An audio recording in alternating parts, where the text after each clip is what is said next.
Hi, my name is Alba. It was around the summer of 2000 when I got appendicitis. Everything moved faster as soon as I found out. I was hurried into an emergency surgery. Are you allergic to Cipro? A nurse asked me. I don't think so, I said. I have no idea what it is. I felt weird after they gave me an IV. I think something is wrong, I told the nurse and anyone else who would listen. I think the Cipro is making me sick. Don't worry, honey, you'll be asleep soon, the doctor told me as I fell asleep. You won't feel anything. That was the end of my thoughts. There's also the fact that I'm very afraid of being squished. The doctors were calling my name the next thing I knew. It came out of nowhere. Code blue, code blue. I woke up when I heard that. There was nothing there when I tried to breathe, so I sat up on the operation table. I got up, and as more people came in, I remember getting up from the table, walking to the far wall, and standing there. At the time, I didn't know it was my spirit. I could still think like a normal person as I watched this strange, almost funny confusion happen in the room.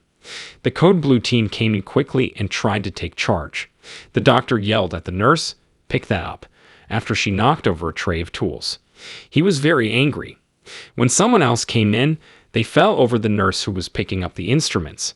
I saw everything from the wall, and to be honest, I thought it was funny. That's interesting, I thought as I looked down at my toes and legs. I could still see what was going on, but I couldn't hear the doctors. Then I saw my husband out of the blue and asked myself, how is he here? He needs to be in a different room. I looked back at the room, but I wasn't there. Really gone. It was dark and cloudy where I was. It wasn't dangerous. It was calm and warm. What do I look like now? I asked myself. I thought that blue and gold light were streaming through me like this wavy sphere. And for some reason, that made me happy. I knew in that place that people are love, that we love ourselves, and that the world is love. I remember saying to myself, I'm no longer scared. The peace I felt was amazing. It was like nothing I had ever felt before. I also became aware that I was no longer hurt. I no longer felt the pain that had been with me for a long time. I had been in a lot of pain before. I felt deep down that I couldn't really love, so even getting married hurt. It was hard for me as a child, and it wasn't much better after that. During the 3 years I was in the hospital, my family never came to see me. When I got home, they were shocked that I couldn't hear them. Not me, because I only knew English.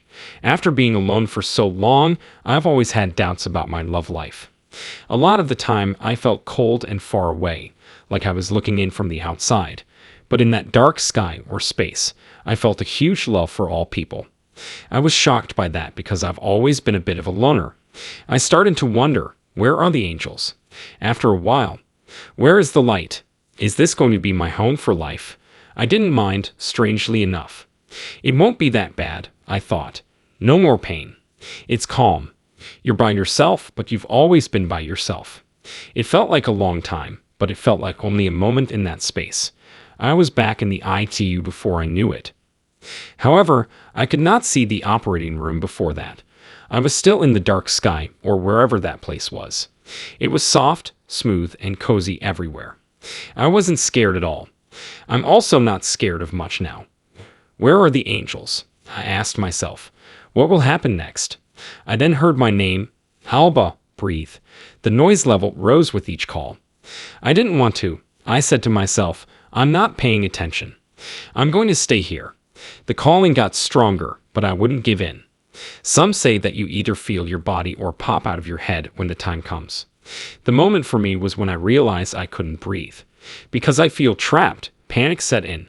The Code Blue doctor came to my IQ room the next night and said, "Wow, you made quite the mess in there." "That's funny, Doc," I said. "Remember how mad you were at the nurse who dropped the tray? That guy who tripped her up. I saw it all. What was that all about?" He looked at me and said, "I don't get how you know those things happened in that room." I replied, "I'm not sure either. It's something I couldn't explain, but that's what I saw," was all I said. "I remember you yelling at the nurse. I think she said she was sorry, but I'm not sure." He looked at me for a moment and then left. That's the end of my almost death story. When I got back to the hospital, I felt cold and far away. It felt like people didn't know what to do when they were around me because I'm a pisses. They'd brush me off, and it was clear that they were uncomfortable when they talked to me. I knew how people felt about me, whether they liked me or not, and whether they meant well or badly. It was a strange skill. I was changed by this because I started hearing ghosts talk to me while I was in the hospital. I understood that I had to change how I was acting if I could feel that they were watching me.